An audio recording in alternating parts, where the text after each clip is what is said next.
Hey, this is Glen. Welcome to another episode of Difficult Questions. This one, do you have the power? This one's about the power dynamic. Buzzwords like mansplaining and matriarchy. I get in TikTok conversations, and I probably shouldn't get in TikTok conversations. But a couple that happened this past week inspired this episode. So one of them was on a man using the term knocked up and how that was obviously a term that was derogatory and did not mean good things for women. He didn't like women. And my argument was not necessarily. They made a whole movie about Knocked Up, and it was about this man and his journey of being an adult child to accepting responsibility of being a parent.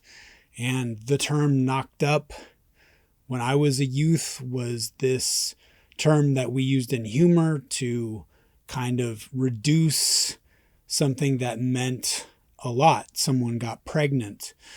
And so how a person could glean from this response to her video how this man obviously didn't like women, I just didn't see it. And I had said as much, and that caused a storm. And I was mansplaining, which I think nowadays is just an attempt to get a man riled up. But I was trying to have a discussion, and I can't get away from being a man. So that was interesting. And then someone had commented that that person was punching down. And the whole idea of punching up and punching down,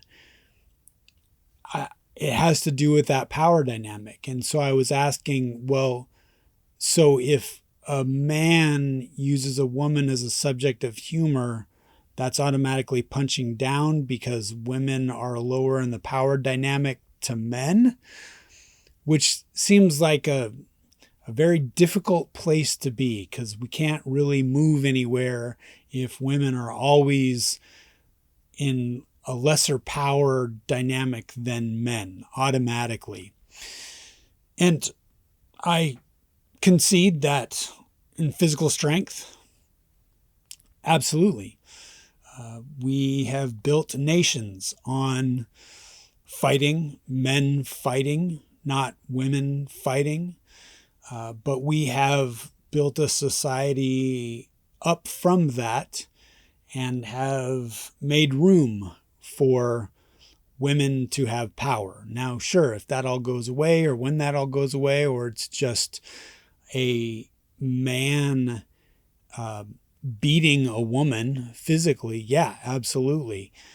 There is a power dynamic, but then there's these concessions we've made that women vote and women are in leadership positions and women can own companies and women can make investments.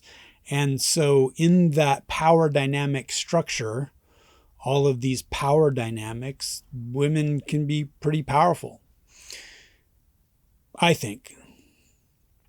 So another TikTok argument I got into was someone wanting boys to be raised with the same ability for play and care that girls can be raised. And I concede that boys are told very early on, you cannot be as emotionally vulnerable, as you cannot be as playful as girls. I personally was taught early on that I was a man and I was responsible. So the idea that I could play went away. And yeah, that to some extent that is a detriment, but it also teaches me that I am responsible. And I think arguably maybe we don't teach that enough to women. I don't know. I'm not a woman. I don't have that experience, and I wouldn't pretend to have that experience. But I do have experience as a man, and I do have experience growing up. And I'm not mansplaining. I'm just saying this is what I did. Or maybe I am mansplaining because I'm a man and everything is a man. And in the power dynamic, I'm a large white man, so I should have all the power, right? But I don't have physical power like my trainer that is built like a He-Man figurine. He could beat me up in the power dynamic of physicality. And in larger men, I'm 6'2". There are men that are bigger. There are men that are stronger. And then I don't have the connections and the entrepreneurial ability like an Elon Musk, who has put himself in very powerful positions. I'm not a finance person, so I'm not around money, and money is often power. So these are all different ways of the power dynamic. And back to this TikTok conversation that made people so angry when I was saying that, boys are taught responsibility, and that's not necessarily a bad thing. They were talking about the power of the matriarchy and how elephants are led by women. And I responded, I said, yeah, but elephants don't have to build houses. Can you build a house? And then I went into this whole thing of my ex using me as a resource, and I was just the man of the house that could get things done. And I built the first thing I did when we bought a house is I had to build a new fence. It was part of the contract. So my father and I built a new fence. And I was working on the house. I had what my wife called honeydew lists. And she had plenty of honeydew lists for me. Do this, do that, do that. And so I was asking, is the matriarchy just enslaving men? Which I think a lot of men kind of ask. They go, well, what is the matriarchy? Because men do physical labor because we have the physical strength. We are just given that. We trade, I think biologically, and I've said this before, women have traded physical strength and speed for the ability to grow babies. And that's where their energy goes biologically. That's why they don't have speed and power that men do. So back to men doing the dangerous jobs or men building the infrastructure, all of these things that I think people also fall back on statistically, but I really don't care about statistics. I look at my own life and my own experience and the people that I've worked with and the positions that they've held, male versus female. And I've had female bosses, I've had male bosses, I've had women over me, I've had student women under me. I understand that power dynamic. When I was a university professor, one of the things that I hated was being the professor, having that power dynamic. And I tried to come in as I'm just Glen, and it really messed the class up. And my chair in my department at the time said, you have to be the professor. Otherwise, they don't have leadership and they're younger and they look to you for this power. So I had to admit that, yeah, there was a power dynamic and some people need that power dynamic. And we have society and structure for a reason because people need to be led at some point. Going back to military, we have young men fight the wars for older men's decisions or older politicians' decisions now that we have women in politics. So in your life, do you feel you have the power? In my life, I try to have power over me, but that's all I have. And it's been evidenced by how many distracted drivers I've been hit by. And some of them have been women.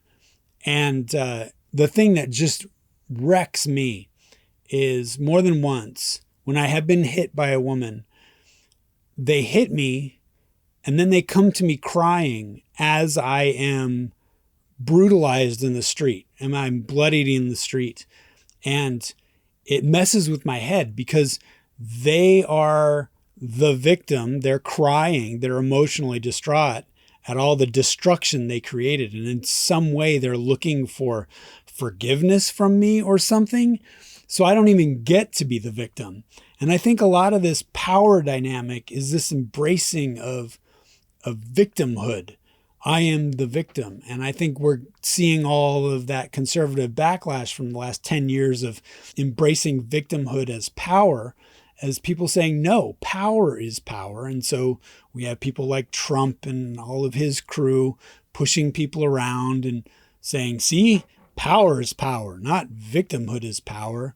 Someone was trying to explain how James Baldwin, civil rights spokesman, civil rights writer in the 60s, gay black man, how he was stuck in this power dynamic. But to me, if you listen to James Baldwin, he does not accept the power dynamic. He is fighting and he is challenging all of the time. So to accept the power dynamic, I think, might be a fault. Granted, I get hit by a car driven by a woman. She has the power, but she wants to give the power to me because she's crying. Who has what power? Who is in control? Is it the authorities that then come? And is it the paramedics that pick me up? Is it the police that give her a ticket? Like, who has the power in that situation? I don't think I do, but I'm not a victim. I don't look at myself like a victim. It is for me to overcome. It's one of the training thing back to being a child. You know, I am not allowed to be sad. I'm not allowed to get beat up. I need to fight. I am not allowed to be victimized. If someone steals my bike, it is, why did you let them steal your bike? It's not, I'm so sorry that your bike got stolen. This actually happened to me. One of the things that taught me. And yeah, sure. Could it have been kinder? Maybe. And it was from my mother and my father. And you could say, well, my mother was just embracing the patriarchy. Yeah. That's the thing that I can't figure out with this matriarchy power dynamic ideal, because it seems ethereal. It seems something that is just a thought experiment that doesn't work itself out in real life, because power is power. Control is control. The power dynamic is there for a reason. And if you subvert the power dynamic, you pay the price, and you're not necessarily the victim. Structure is structure. Military is the way it is because it needs to succeed. Companies are built the way they are because they need to succeed. Government is in power because it needs the power to make things work. And we can get into corruption and all of the reasons why it doesn't work. But everything is the patriarchy because men have the power. We have built a structure where women can also have that power, but it's about learning your power. One of the other instances that really showed me that I had no power is I was working as a stage technician, and I had female coworkers. We were working on site and we needed a piece of gear in the back of a nightclub. And that bouncer, who was a man, was not going to let me in to get the piece of gear. It was not something that he was going to allow. He had the power. But the pretty female coworker I had went to the back door and he let her right in. Now, that's not brute force, but she obviously had some power over this big dude that could beat me up. It wasn't big dude power that she brought, but it was an acknowledgement of what she had, of the power dynamic she had over a guy that found her attractive. Is that wrong? Is that right? Is that buying into the patriarchy? Is it just working with your power? I don't know. Do you think you have the power in your life? And if you do, why? If you don't, why? In just your inner workings of your life, not this ethereal idea of the patriarchy and something that is so far removed from your life, how do you have the power in your life right now? Or how do you not have the power in your life right now? Thanks.